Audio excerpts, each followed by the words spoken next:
Subscribe and share my channel Sudarsana. శ్రీమాత్రే నమః. శ్రీ గురుభ్యో నమః. శ్రీమద్దేవి భాగవతము 11వ స్కందము. సదాచార వర్ణన రుద్రాక్ష మహత్యము. భగవంతుడగు నారాయణుడు చెప్తున్నాడు, నారద, శుద్ధము, స్మార్తము, పౌరాణికము, వైదికము, తాంత్రికము ఈ 6 రకములైన ఆచమనములు స్మృతులందు చెప్పబడినవి. మలమూత్ర విసర్జనము తరువాత పవిత్రత కొరకు చేయు ఆచమనమును శుద్ధ ఆచమనమని చెప్పబడును. ఏ కార్యమైనను నిర్వహించుటకు ముందు చేయు ఆచమనము స్మార్తము, పౌరాణికము అని చెప్తారు. బ్రహ్మయజ్ఞమును ప్రారంభించుటకు ముందు వైదిక, శ్రౌత ఆచమనము చేయబడును. అస్త్రవిద్యను మొదలుపెట్టినప్పుడు తాంత్రిక ఆచమన విధానము కలదు. ఓంకార సహితముగా గాయత్రీ మంత్రము 3 సార్లు పఠించి శిఖను ముడివేసుకొనవలెను. తరువాత ఆచమనము చేసి హృదయమును, బాహువులను, భుజమును తాకాలి. తుమ్ముట, ఉమ్మివేయుట, పళ్ళ నుండి వెలువడిన ఉచ్ఛిష్టమును తాకుట, అసత్యమాడుట, పతితులతో సంభాషించుట, వీటి నుండి శుద్ధిని పొందుటకు కుడిచెవిని తాకాలి. అగ్ని, జలము, వేదము, సోముడు, సూర్యుడు, పవనుడు ఈ దేవతలందరూ బ్రాహ్మణుని కుడిచెవియందు విరాజమానులై ఉంటారు. మునివర, దీని తరువాత నది లేక చెరువు గట్టుకు వెళ్ళి దేహశుద్ధికై విధిపూర్వకముగా స్నానం చేయాలి. శరీరము మిగుల అపవిత్రమై ఉండును. దీని అందలి 9 ద్వారముల ద్వారా సదా మలినములు వెలువడుచుండును.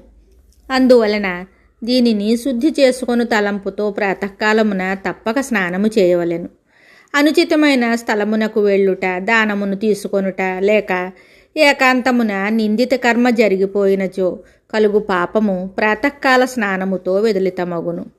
ప్రాతకాలము స్నానము చేయని మానవుని సకల క్రియలు నిష్ఫలమగును. అందువలన ప్రతిదినము నిరంతరము ప్రాతకాలము స్నానము ఆచరించవలెను. స్నానము, సంధ్యావందనము మొదలగు కార్యములన్నీ దర్భలతో సంపన్నము చేయు విధానము కలదు. 7 దినముల వరకు స్నానము చేయనివాడు, 3 దినముల వరకు సంధ్యను ఆచరింపనివాడు, 12 దినముల వరకు హవనము చేయని ద్విజుడు శూద్రునితో సమానమగును. గాయత్రీ జపముతో సమానమైన శ్రేష్ఠ కార్యము ఈ లోకమునందు గాని పరలోకమునందు గాని ఇంకొకటేదీను లేదు. ఈ మంత్రమును ఉచ్చరించు వారిని ఇది రక్షించును. ఇందువలన దీనికి గాయత్రి అని పేరు వచ్చెను. ప్రణవమును 3 వ్యాహృతులతో బ్రాహ్మణుడు జపించవలెను. ప్రాణాయామము సమయమున ప్రాణ, అపాన సమానములను వాయువులను నియంత్రించవలెను. అతడు శృతి సంపన్నుడై ధర్మపాలనయందు నిరతుడై నిరంతరము వైదిక మంత్రమును జపించవలెను. సగర్భ గాయత్రి మంత్రమును ధ్యానించవలెను.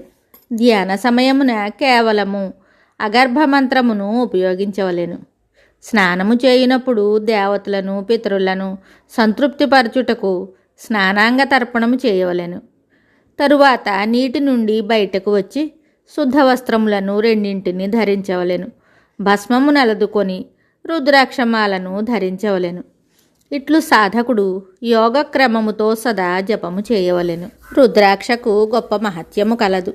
తన కంఠమునందు 32, మస్తకమున 40, చెవులకు 2 యందు 6, 2 చేతుల యందు 12, 2 భుజముల యందు 16, శిఖయందు 1, వక్షస్థలమునందు 108 రుద్రాక్షలను ధరించవలెను.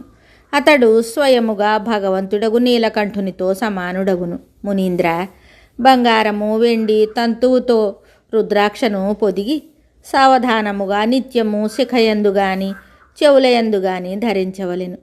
యజ్ఞోపవీతమునందు, చేతియందు, కంఠమునందు లేక ఉదరమునందు కూడా రుద్రాక్షను ధరించవలెను. ప్రణవముతో కూడిన పంచాక్షర ఓం నమః శివాయ మంత్రమును జపించవలెను.